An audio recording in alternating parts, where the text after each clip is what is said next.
the podcast. I am thrilled to have Cha Jones as a guest on today's episode. Cha Jones is a dynamic coach, consultant, and spiritual healer dedicated to empowering individuals and organizations to live with intention and authenticity. She holds a BS in business management from Aquinas College in Nashville, Tennessee, and a master's in intercultural communication and international education from the School for International Training in Brattleboro, Vermont. With over 15 years of experience in the personal development and diversity, equity, and inclusion sectors, Cha has lived in 3 countries and traveled to more than 28, allowing her to bring a rich global perspective to her work. As a certified life coach, she specializes in guiding clients through transformative journeys, helping them shed societal expectations, prioritize self-care, and design fulfilling lives aligned with their deepest values. In addition to her coaching practice, Cha is the author of 8 books where she shares insights on personal growth, cultural adaptation, and soft living. Her approach integrates practical strategies with spiritual healing modalities, ensuring a holistic experience for her clients. Whether facilitating workshops or offering one-on-one coaching, Cha's mission is to inspire others to embrace their true selves and manifest their dreams. Welcome to the podcast, Cha. How are you today?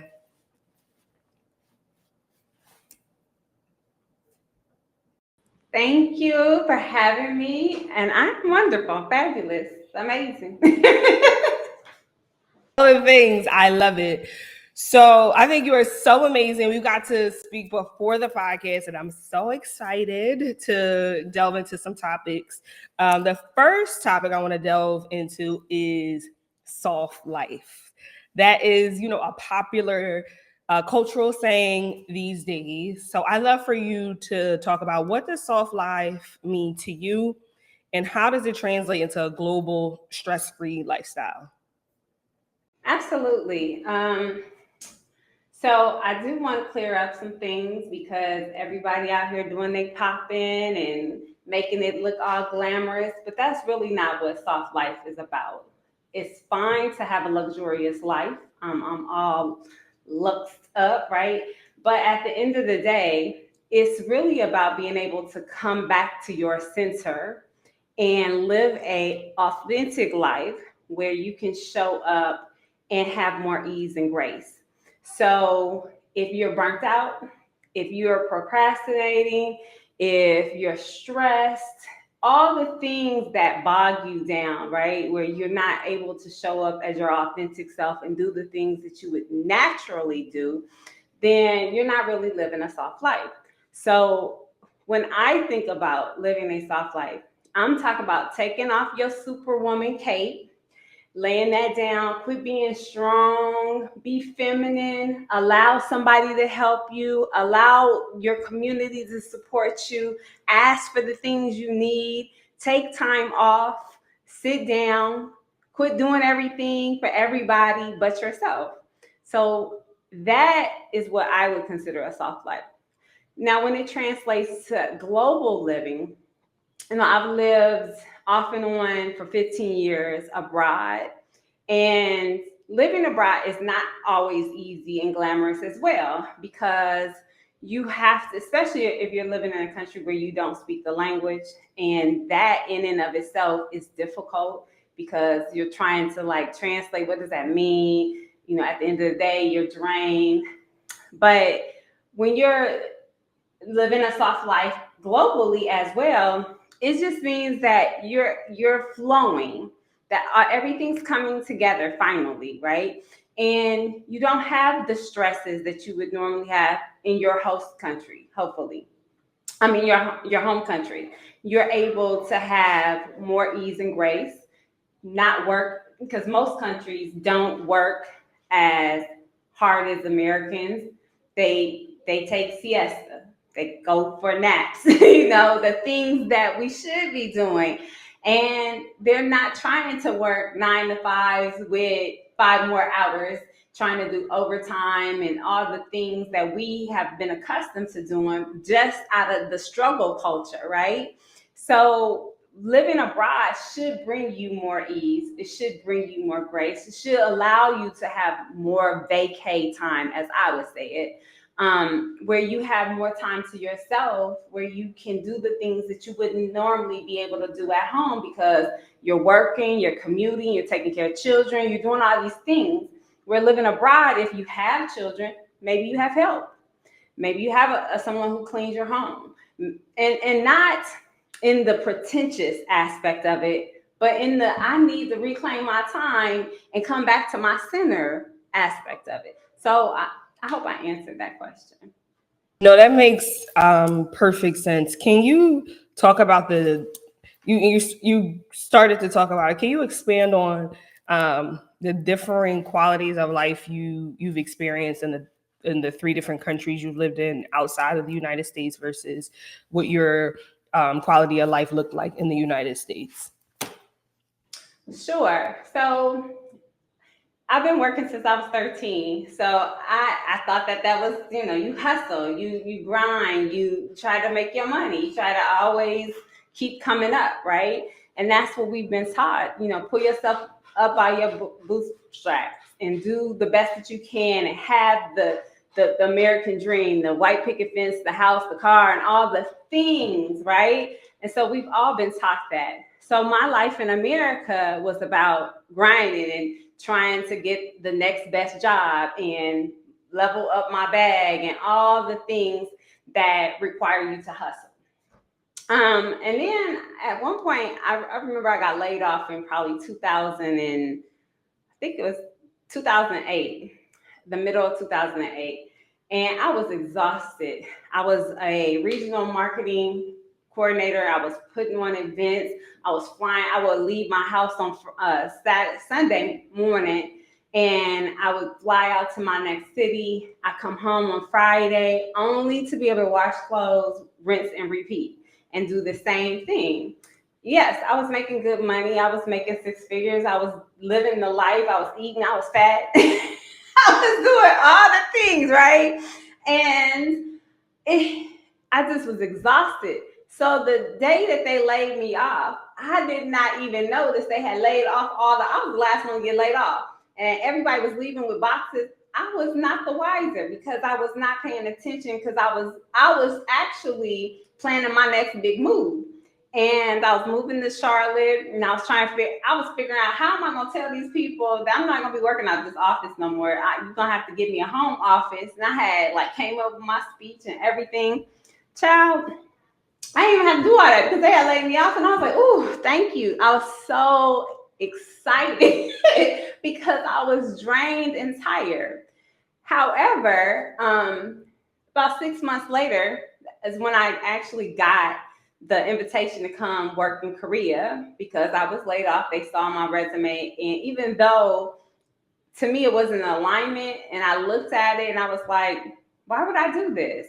I've been corporate for so long. I'm not about to go teach in a foreign country. I'm not doing this. And so I literally deleted it because I didn't think it was a thing. I didn't know. And my girlfriend called 2 days later.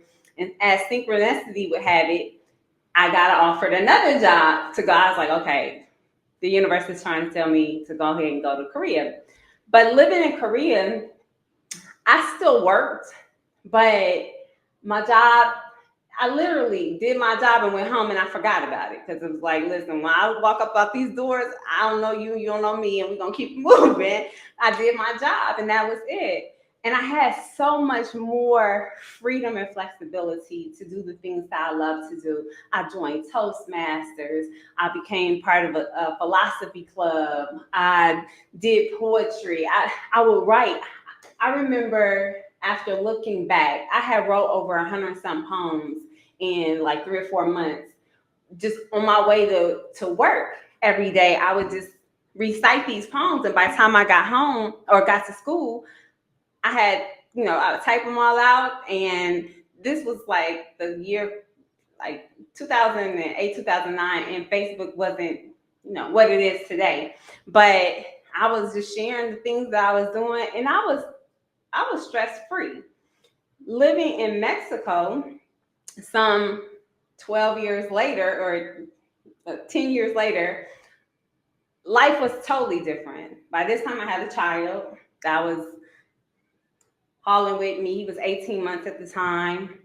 I was stressed in America, not because I had a child, because I was in a relationship that was it literally was tearing me up in the inside. And so I made a decision, I'm not going to do this. So I need to move and hopefully he'll catch up. And then, 6 to 9 months, maybe we'll be able to come back together. But right now, I just can't do this. And so it was another time for me to come and reevaluate my life and have ease. Honey, I hired me a nanny. The week I got there, I hired me a housekeeper. All the things I needed to make my life easier, and so that I had more freedom and flexibility. And then I reestablished my business that I had 2 years prior, or a year and a half prior to having my child. And so that made it a lot easier for me to do the work that I wanted to do. And I wasn't arguing with nobody. I wasn't stressed out because the relationship was the issue at that time. And so I just need the freedom and space. So I had to go to another country. And then this time living abroad has been totally different.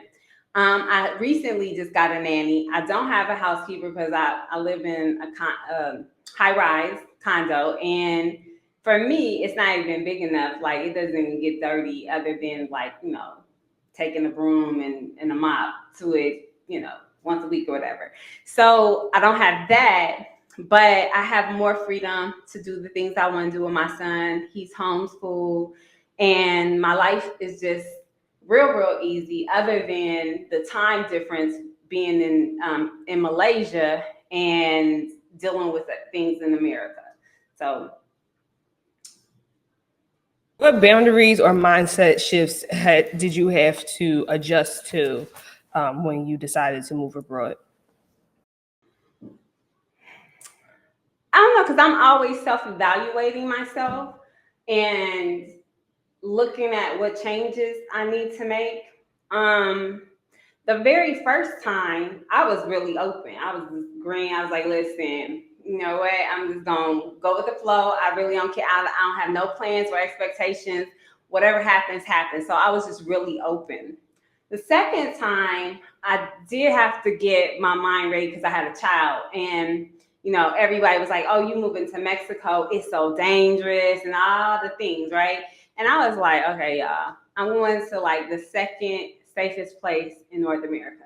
Like, the cartel don't do business here for the most part. Like, they have a truce and we safe, we good. So it was really about protecting myself and having boundaries in regards to what people were trying to bring towards me to tell me that this wasn't, the safest thing. And, oh, you got a child. Why are you still trying to live that life? That's not the life for a child. And this is that. And I was like, that's not the life for you and your child. That don't have anything to do with me. So my mindset shifted in the fact that, okay, I'm about to make clear boundaries about what you're not going to tell me about my life and how I'm going to live it. And then moving here, I didn't tell nobody. I just got on the plane because it wasn't a conversation that needed to be had. And I knew people would be like, why in the world are you going to go, halfway around the world? And then what about your child? What about your child's father? What about this? What about, all the what ifs? And I just was like, I'm not going to do it. So my mind was really clear about what I wanted to do. And I just set the boundaries that what your thoughts and what you think about me is none of my business. And I moved forward. So it wasn't really a big deal. Amen. Amen to that. So for those listening, what steps can they take to live this more softer lifestyle, be more intentional, especially those who may be considering moving abroad but are fearful, they may have children. What advice would you give to them? So I don't think I told you this, but I'm one of those people who, look, I get to the edge and I say, listen, I got two options. I can stay where I am miserable, or I can jump and figure it out.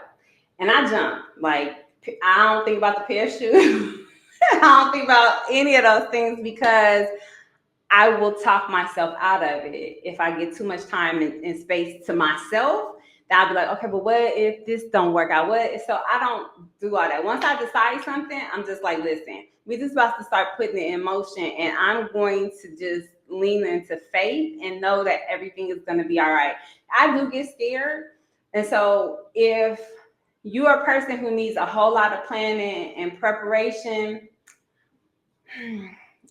I don't really know what to tell you because I don't work from that aspect. And even when clients come to me, I tell them, listen, whatever it is that you want to do, I'm going to help you do it. But we're going to get all the what ifs out the way. Like, we're going to put them to the side because that's not where we're going to operate in. Because at the end of the day, you can be as prepared would allow you to be, and still things are going to happen that are not in your control.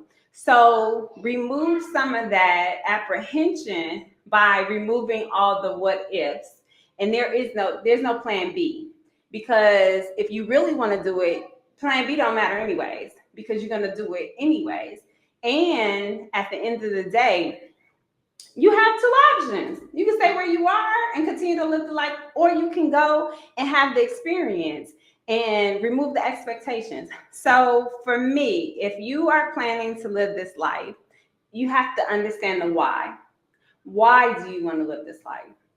Because I tell people all the time, you can remove yourself from a situation, but if you don't get clear about your why, you taking you with you. So if you running from something, you're going to run right into, especially if you're running from yourself and trying to negate all the issues that you're having, because you are half of whatever that issue is. Because whoever else is, you just need to alleviate them and keep it moving. But I would also encourage you, once you get the why and clear about that, stop trying to figure out the how. That ain't none of your business.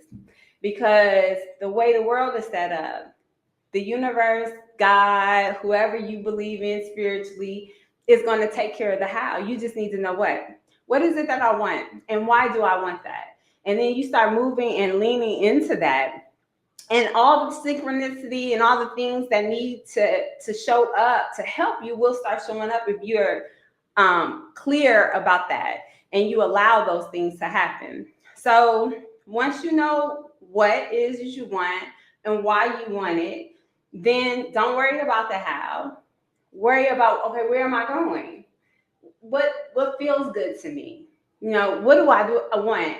If you don't like the winter, don't be trying to take your ass to some cold place that requires you to have a coat. If you want tropical weather all year round, then start leaning into that. Look at those places. What kind of lifestyle do you want? I tell people, write it all down. Dream big. Know what ifs. This is the life I'm creating. What does it look like? How do I wake up in the morning? Do I wake up to the alarm clock that I've been, waking up to for the last 15 years? Absolutely not. No, I'm gonna wake up because, I'm just ready for this day to start. I want to wake up to the smell of coffee. I want to wake up to the smell of pastries. What does that look like? Get clear about the picture that you want to live and design that life. Start moving into that. Start buying those clothes for the place that you're going. And don't tell nobody. Quit telling people your dreams. Because half of y'all not getting to the dream because you got all these naysayers telling you why you can't do it, how, what's going to happen. And they ain't never even been off their couch. They ain't been nowhere. Right? And you letting them dictate where you about to go. Nope, not on my watch. We're not telling nobody. We going to move in silence. And, I remember when I was living in Korea, I met this young lady who was from Memphis. And we were on this excursion. And so I was like, well, how'd you get here? Whatever. And she was like, girl, I just showed up at the airport with a bag. And I was like, I don't know where I'm going. I just picked a place and I came. I said, wait, what? Like, you didn't have no plan? It's just like, no, because I knew that if I thought too hard, I wasn't going to go. And if I told my mama, I just had her drop me off at the airport. And I told her I'd call her when I get there. And she did just that. And she had an amazing time. And when that time was over, she went on about her business and did whatever she needed to do when she got home. But I say all that to say that oftentimes we discourage ourselves when we think too hard about a situation, and we get all these other people's inputs.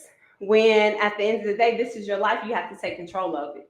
And you have to move in the way that you want to go. So if you want to live a softer life, if you want to live abroad, just get clear about what that looks like for you. You can vision board it. You can. There's a great challenge that's going around right now where people are typing it into ChatGPT and reading it themselves and getting a clear vision of what it is that you want as your dream life.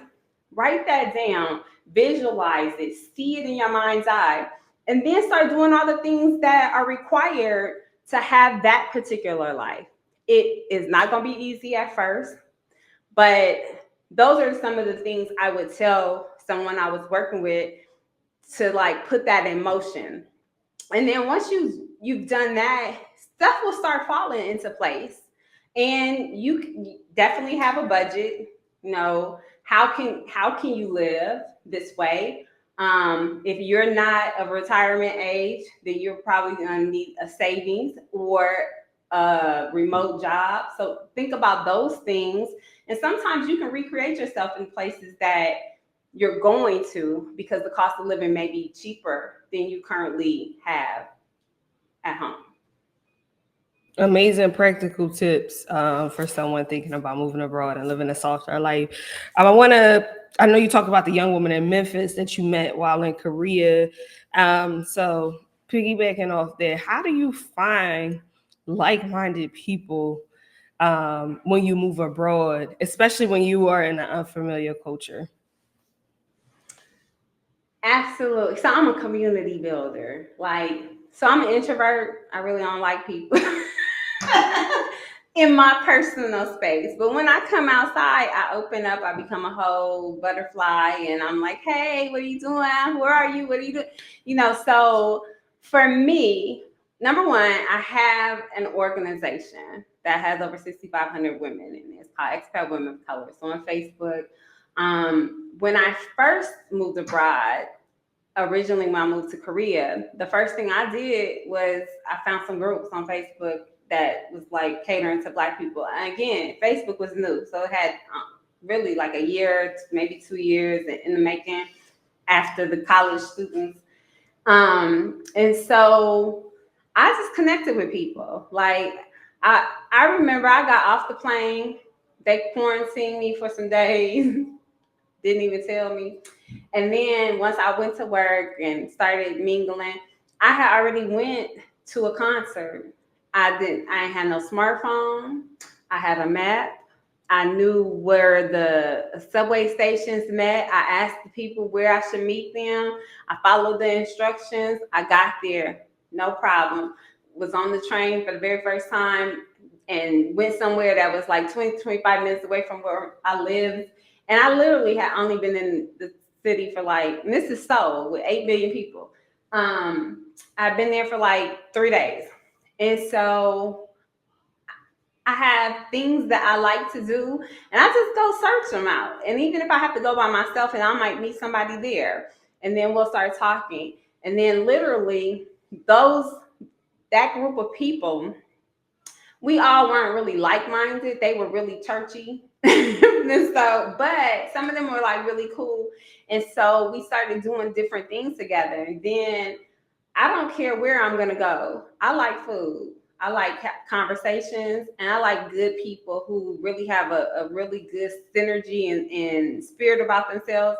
And so I just start putting on brunches. Look, we're going to meet at this place. You coming? And it ends up being something. And then next thing I know, it was 15 women that I met. And we got our brunch club.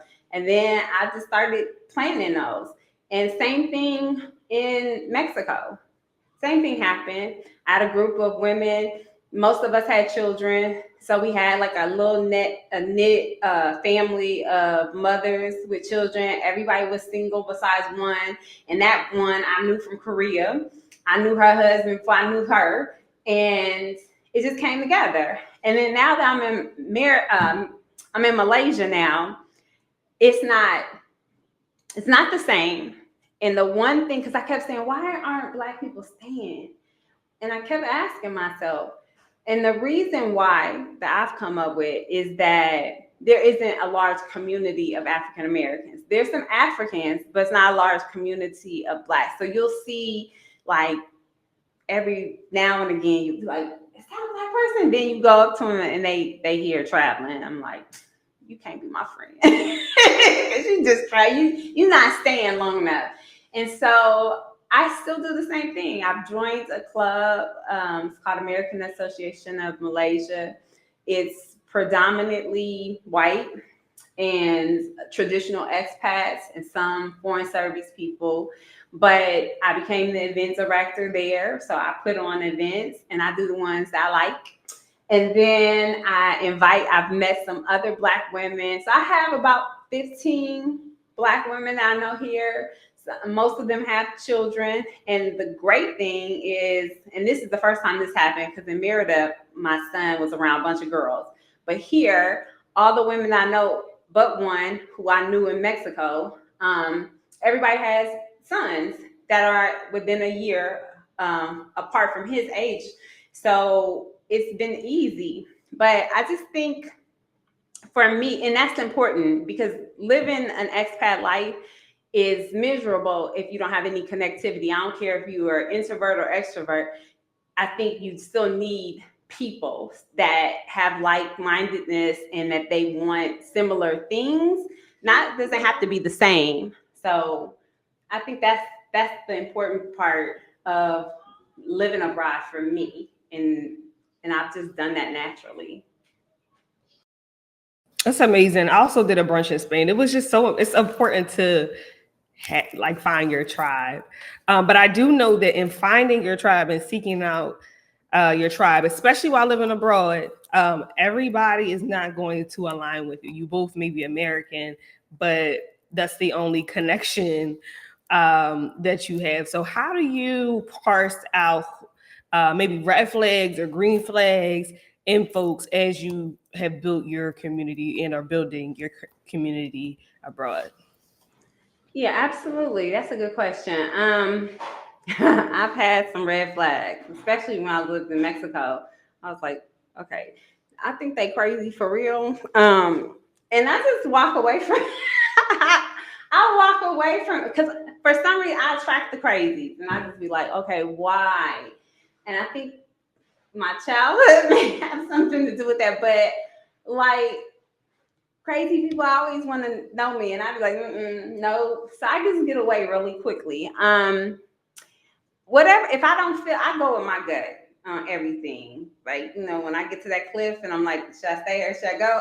Same thing with the people. I'd be like, I don't want to know you. And I'm cordial. Hi, how you doing? But if it don't feel right, I stay away, because especially now, I'm 48 years old. I'm tired. I don't have time for this. I want the rest of my life to be the best of my life. I'm not about to fight with you. I'm not arguing with you, especially what?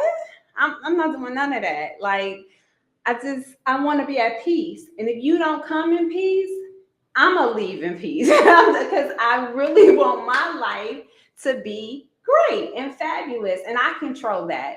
So when I see them, I just be like, bless your heart, keep it moving. Thank you. But I don't care if you're American. I don't care if you're African American. I don't care. I don't care if you're my sister and you show up. Like, I'm not doing that. So I appreciate you, but not today.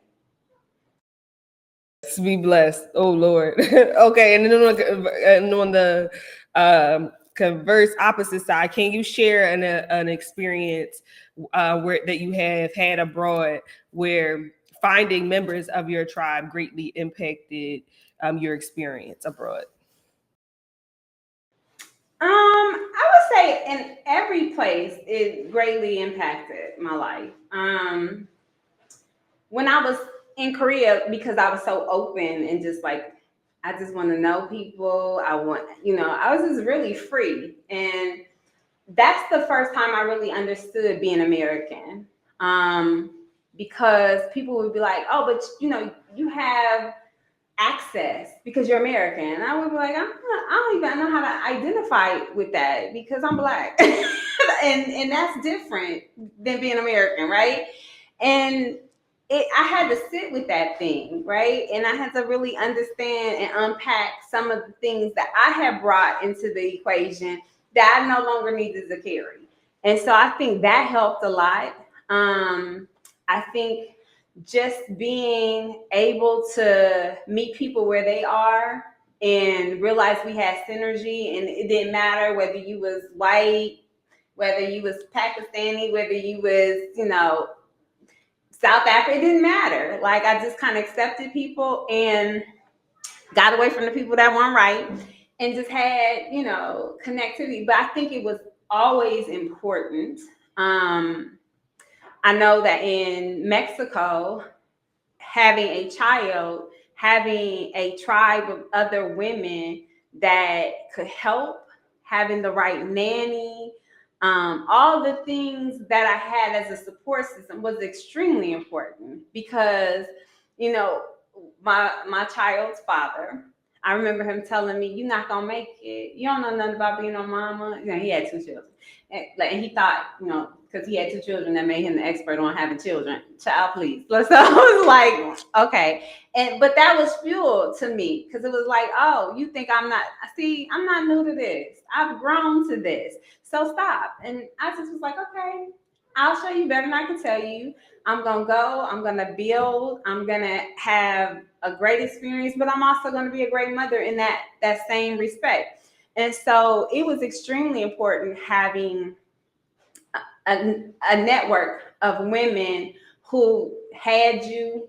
We could talk about being moms and how tired we were and what we needed, and we supported each other. I had more parties in Mexico than I ever had in my entire life because we would just be like, oh, it's fiesta time. We about to go get some drinks and we're gonna bring it all to the house and the kids is gonna run around and do whatever. But it was a community. Here, it was a lot different because there's not a whole lot of us. But once I started finding us, it's been extremely important because there are times, because I homeschool my child, so we have 24 hours together and I get tired. So it's been essential here. So speaking of your child, you have a young son. And I think it's one feat to like move abroad in general. It takes courage. You have a child, you took your child and moved abroad. So what have been some of the challenges you faced in raising your child abroad? And do you think that you all will stay abroad as he grows throughout his youth and adolescence? So he was 18 months when we first moved abroad, and it was difficult because, he lived in the household with his father, and they had a bond that could not be broken. And I felt really bad for breaking that bond because, you know, although my father didn't live in my house, I saw my father every day as a child. I didn't really even notice that we don't live in the same house because I spent a lot of time with him. And so I didn't really understand not having a father. And I definitely didn't want to create another issue by taking my child somewhere, especially far away. However, they say on an airplane, put your mask on first, get your oxygen before you start trying to figure out how somebody else is going to breathe. And so for me, I had to breathe and I had to go. And it wasn't even a question because I felt like if I was healthy and in a safe environment where I felt like I could thrive, my child was going to be okay. And we'll just have to figure that other thing out. But it was difficult at first because I was dealing with a person who didn't want to sever a tie. And I didn't really want to sever a tie either, but I just wanted him to get it together. And I figured like, okay, absence makes the heart grow fonder. Maybe you'll get these things I keep telling you need to work on, maybe you'll come to terms with yourself and figure it out. That didn't happen. So for me, I had to just keep it moving. And I've always wanted to live abroad. So I was in my own comfort zone, but I did feel guilty at first. But once I got that over, and it was a challenging first 2 years because I was in custody battles. So anybody who's trying to move abroad with a child, I'm hoping that you're moving abroad as a family and that y'all are gonna do this together. But if not, get your paperwork in order, especially because you have to have him sign a passport, and that person also has to give their okay.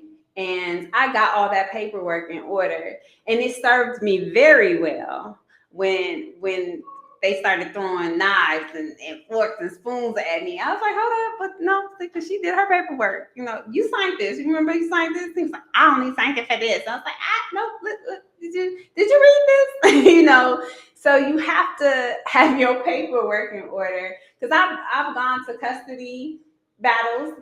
I was summoned to court, and you know, he was like, you know, I want this, that, or other, and he was trying to get custody, and I told the judge, sir, he don't have jurisdiction. He's like, I'm sorry, ma'am. I said, oh, I sent you the paperwork. He don't have jurisdiction. I've lived out this country more than 6 months. He needs to come to Mexico and holler at me.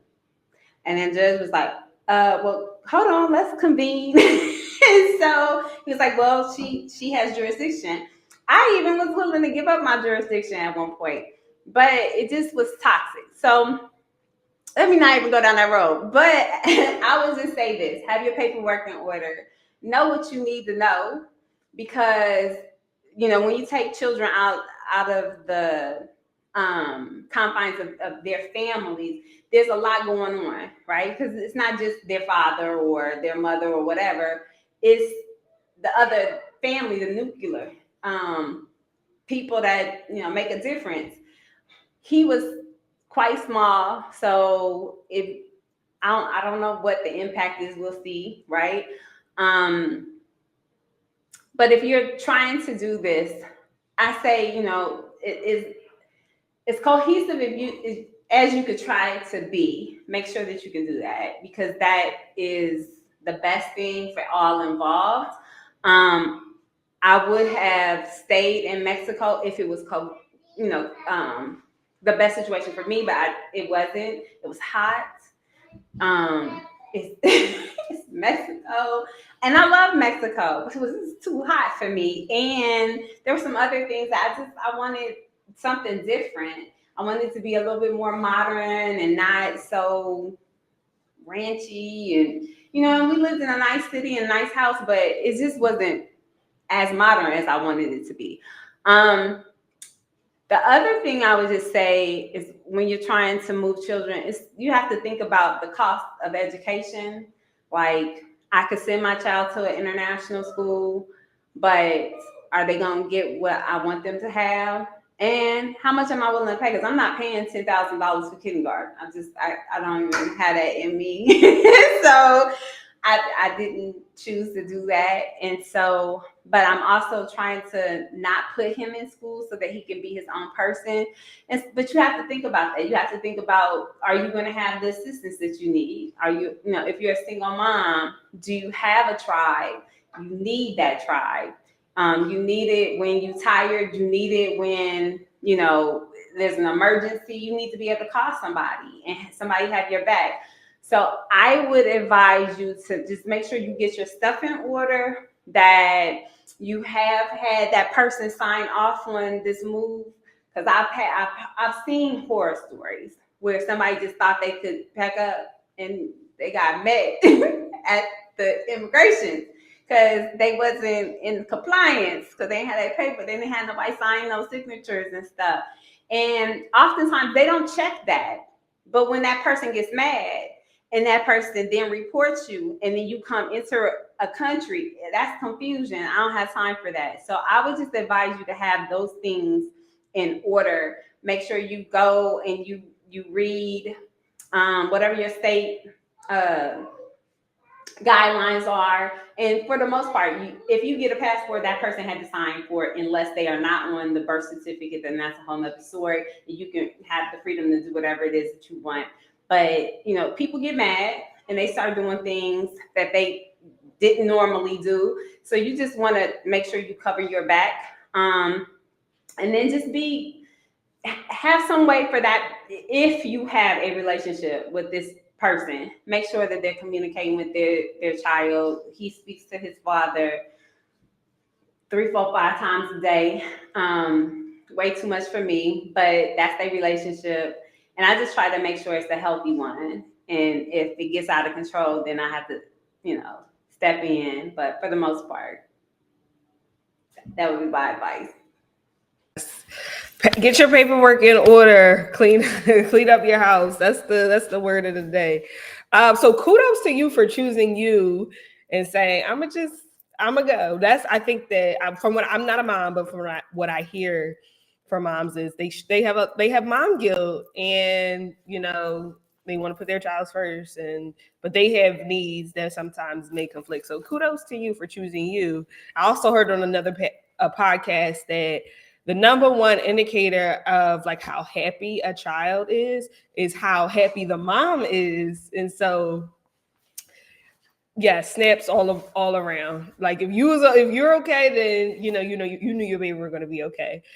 How do you maintain your sense of self and self-care, this soft life, while being a mom abroad, and especially in Malaysia, where it sounds like you're still actively building your tribe? Having the support. One of my girlfriends that was part of the tribe in Mexico, we were the last two standing in Mexico, and we both went. I went and traveled the world last year and tried to figure out where I was going next, and she went back home to help her daughter. She was having some health issues, and so she took her back home. But I say having, people that I can depend on. So when I got here, had I not had a person that was with me, it probably would have been a little bit more difficult. I'm not sure, but it definitely would have been difficult because I hadn't established, a nanny. There was things I had in Mexico that I didn't have anymore. Because even once I put him in school for a time in Mexico, and the nanny went off and went to school, I had a person in the community that was kind of like a surrogate grandmother to my child. And they still talk to this day, every day, twice a day. When he wake up and when he go to sleep, he calls her. So I think having that allows you to have the freedom to do the things that you want to do, and having a person that can help you, whether it's a nanny or a surrogate grandmother or somebody that's in the community that you're building, that you trust, that's important. I think the other aspect of that is just giving yourself the time and space to do you. Like my son knows, when I'm meditating, I can't really do nothing for you right now. I need 15 minutes. So, and standing in the shower and just really taking it all in, you as a mother, you start figuring out, okay, I have this 10 minutes to myself, or I have this. And you just have to steal it from wherever you can so that you can have the peace that you need. But definitely having the tribe, and then also because I am part of some organizations and I, volunteer and do some things, that also gives me a sense of self. There are certain things that he can go with me to, and then there's things that I, need the nanny for. But I also have built relationships with other people who have children around his age, and so we come together and we support each other, and we do things where the kids can actually come. And they have a lot of indoor play areas here. So they play and we sit and, drink stuff.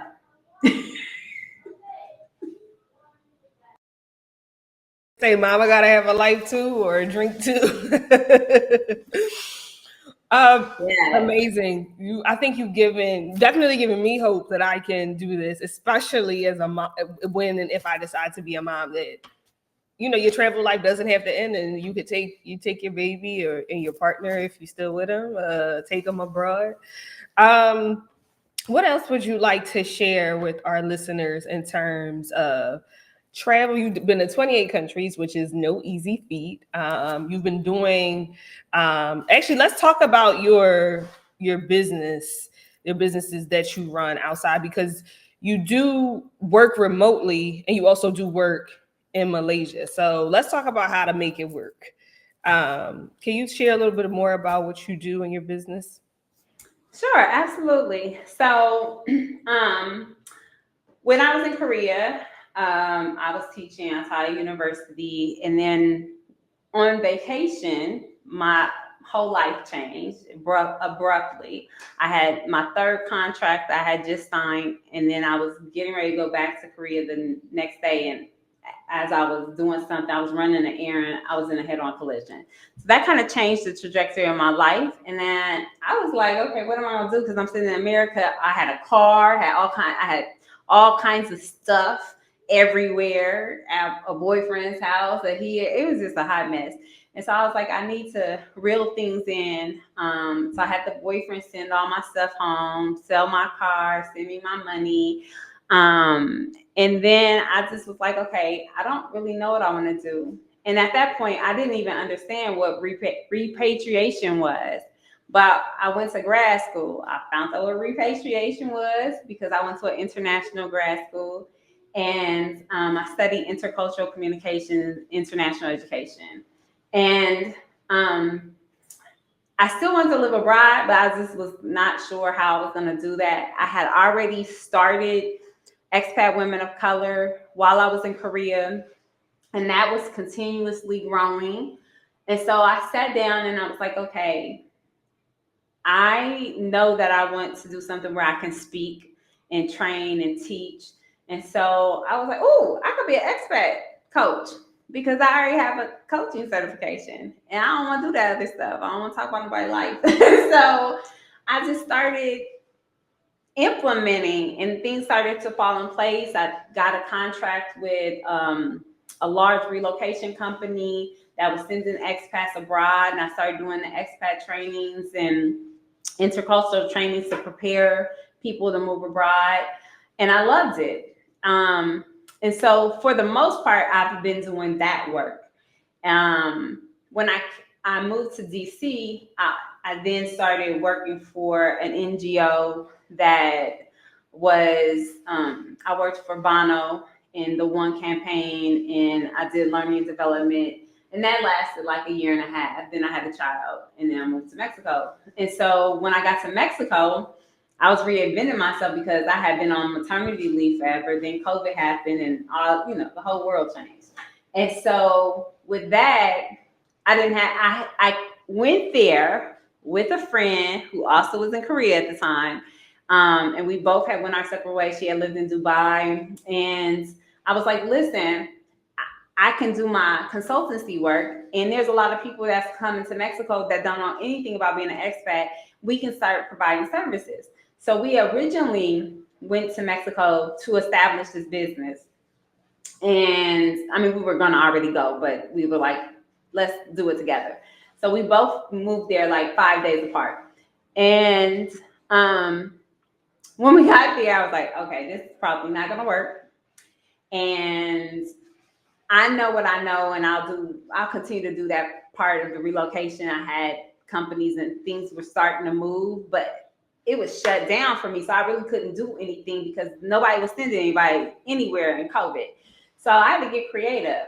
And I don't even remember how this happened, but I was cooking at home, and somebody came to my house and they ate, and they were like, girl, you can cook. And I was like, absolutely. And so they were like, well, can you fry me some chicken? And I want some macaroni and this and the other. And I was like, okay. And then 4th of July was coming up. So me and the girlfriend who was supposed to start the other business, we decided we were going to do 4th of July dinners. And we were going to make these dinners and sell them. So we went on to the group and was like, hey, anybody want to take orders? And they could start coming in. So we had barbecue and sweet potatoes and macaroni and all the, 4th of July food. And so then people were like, okay, you can cook. Can I order some food? I was like, okay, now I'm doing dinners. I'm not doing dinners. And so I started catering, and I had enough to sustain me. And then I still had money from when I was, had saved to come to Mexico or to go to Mexico. And, then people start having parties, and then I would have parties. And then I was like, well, hold up. I have had an expat organization since Jesus wept. I am about to just start doing all kinds of different things. I started doing paint and sips. I had a rooftop at my house. So it had a bar already and a bathroom. And so I was like, okay, we're going to have a wine party. And I had charcuterie boards and all the little things. And then I had hired somebody who could do a wine tasting. So things just started coming together, and I became the event planner that I've always been. So that sustained me while I was in Mexico. And then I got a contract with my company, with one of the largest women's conferences in America. And I actually handled Philadelphia. And so I would fly in to do the conference, and then most of it was online, and I was doing the online version and editing and all that kind of stuff.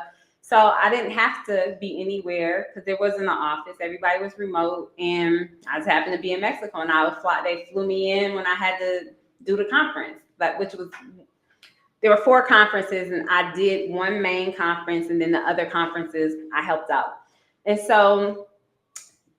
And then that was, I negotiated a large contract, and I was like, I don't even live off 1/4 of my money. So I just stacked it. And then when that contract ended, I traveled the world and just figured out, where I wanted to be, and life was good. So here, I started doing more of the intercultural part. And then I also work with the organization where I am the event coordinator there. And then I also do my own events. And so I tie it all together where little corporate here, and then training. And then I started doing YouTube. And so I do digital marketing stuff. And it sustains me. So, long story short, your skills transferred with you abroad. You just made it work, right? Yeah, I think you just have to think out the box sometimes, because I wasn't going to go work for, 1,000 ringgit when my rent is more than 1,000 ringgit. That's not going to work. And so you have to kind of think about, like, if you want to live abroad, what are your transferable skills? I'm a digital nomad, right? And so I can work anywhere, and I have an established business. But when that business got shut down the first time and I had no more money, and I was like, okay, what am I going to do? I had to think, like, how can I shift and pivot at this particular point? And I just used the thing, take what your mama gave you, right? I was like, okay, I can cook. I didn't know that that's what I was going to do. But then I realized, and then once we moved here, my girlfriend said, why you ain't cooked yet? These people need to know that you can cook. I said, girl, that's a lot of work. And I only got 2 eyes. There's only 2 eyes on the stove. What I'm doing with that? And I don't have no oven. I had to get an oven. I got an oven specifically so I could bake and do all the things. But if you don't want to go to the traditional, then you got to be willing to think outside the box and figure it out. And it's all figure outable, but oftentimes we want it to be a certain way. And during COVID, because when we moved to Mexico, it was during COVID, everything was shut down. And I just was like, okay, what can I do? And it started coming to me. But if you have an opportunity to work remote, you can take your job with you. Let the people know, negotiate that. Sometimes there might be some issues with the security of the internet and all that kind of stuff. But start thinking out the box. And sometimes you don't have because you didn't ask. And they may be willing to do that. But if you don't ever open your mouth and say, can I? Or I know people who supposed to be working in America and they got a VPN and they ain't been in America. They come to America for meetings. So nobody know that they live in another country. But then you also have to think about how far can I be if that's my situation. But I just think be creative. Be creative, Black Girl World Travelers. You also are a life coach. Talk a little bit about that for those who may be interested, please. Absolutely. I don't do a lot of one-on-ones because I'm an empath and it drains me. And so I just get really drained because I'm like, I see where you need to go, and sometimes people don't be ready to go there. However, I have some programs for people who want to be in a group, but I love helping people, and especially if they want to live abroad. So I do a lot of work with people who are living abroad. Most of that work is done on a corporate level where I'm training individuals and families. But I have now pivoted over into like the soft life arena. So if you burnt out and you don't want to be burnt out, you don't have to want to live abroad. You could just want a better life where you are. I can help you with that. Just getting your mindset ready. I'm a manifester. I'm real woo-woo. So, I can go into the whole astrology and, what you're supposed to be doing. And I can even tell you where you're supposed to live based off of your astrology. So I have tools that will help with that because that's just who I am. But working with me is real organic because I'm going to be authentic with who I am. And I'm going to say this, I'm not for everybody. But I might know somebody that might be for you. And I can help you get there. But if you're going to work with me, I curse.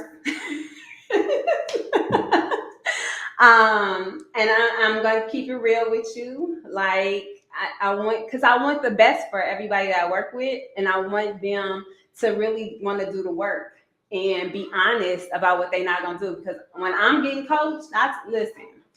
See, I'm going to have all the stuff you asked me to do, and I have all that ready. But I'm not doing this because I'm tired. So I just keep it real with people because I have a coach. And I'm like, I don't know if I'm ready for that. But I keep it honest. And so when I'm working with someone, I just want them to understand I'm going to be honest. And I want you to be honest because I can't help you unless you are honest. And half of the time it's because people don't really know what they want or they're not willing to confront whatever is in front of them that's preventing them to step in their power and be who they really truly were meant to be, because they have all these notions what somebody else told them, what their parents wanted for them, because they in a relationship that really ain't working, but they want to take that person. Everybody can't go. So I do that. I help I help people with that kind of stuff. And I'm really real. So I can attest she is the truth. Yes. Connect with her. So for those that do want to connect with you, child, how can they find you? Reiterate your Facebook group for those who may be interested, please. Absolutely. So on Facebook, I have a group, it's Expat Women of Color. And then just go to my website. It's www.childjones.com. I have a 30-minute consultation. You can click on the journey button. It will take you to all things on my calendar and we can set up some time. And again, I'm not going to work with you if I don't feel. I go with my gut. And I will tell you, like, this is not a good fit, but I love you and I want you to be happy. I do know some people who might be able to help you. And I'm, send you with love to those right people. But if it is a good fit, I am going to help you get to where you want to be because that's that's my job. But yeah, you can go to my website, and then everything on my social is at Child Jones. My YouTube is at Child Jones. My link, LinkedIn, all that. It's at Child Jones. Well, thank you so much, Ty, for coming on our podcast today. We thoroughly enjoy speaking with you. To connect with Chai Jones, at Chai Jones on all social media, Expat Women of Color on Facebook, ChaiJones.com. Just to reiterate, thank you so much for joining our community, and we'll see y'all on the next episode. Thank you for having me. It's been a pleasure. And anytime you need anything, and you can come over to Lights of Vacay because I'm doing my 4th season. Yes, I'll be over here soon. We're going to schedule and work that out. So look for Black Girl World Traveler on Child's podcast soon too. Yes.